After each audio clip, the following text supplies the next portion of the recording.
ยืนเฮ็ดหน้าที่อย่างสมศักดิ์ศรีหน้าที่ทหารภาระพิศาสมอบหมายแม้นตายอายบ่ได้ยานเมื่อชาติต้องการทหารต้องไปเดือบดื่นปันใดหัวใจกล้ากัน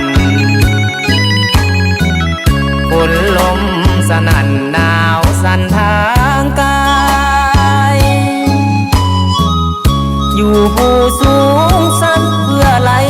ผ่านตุลากันดานหน้าที่อายยิ่งคิดฮอดหลายย่านน้อ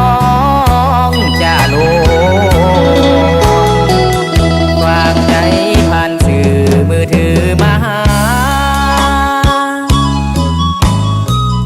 ยินเสียงว่าจะน้องว่าเป็นห่วงดีใจหลายเด้แนวหน้าแนวหลังน้องยังห่วงยิ่งหักยิ่งห่วงห่วงชาติห่วงนางด้วย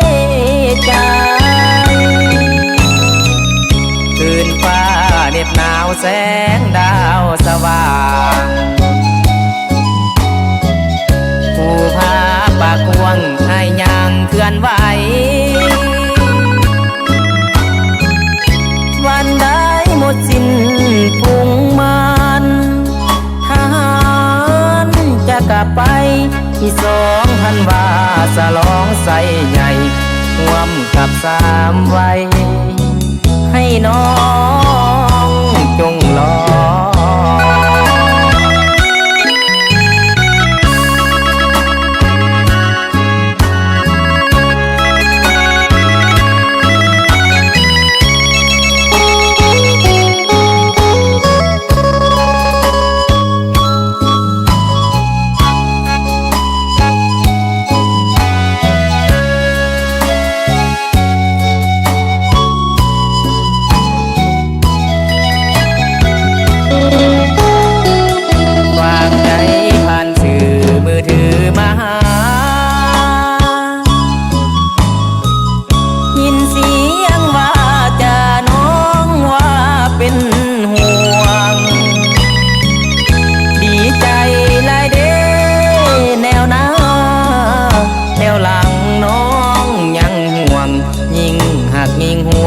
ห่วงชาติห่วงนางด้วย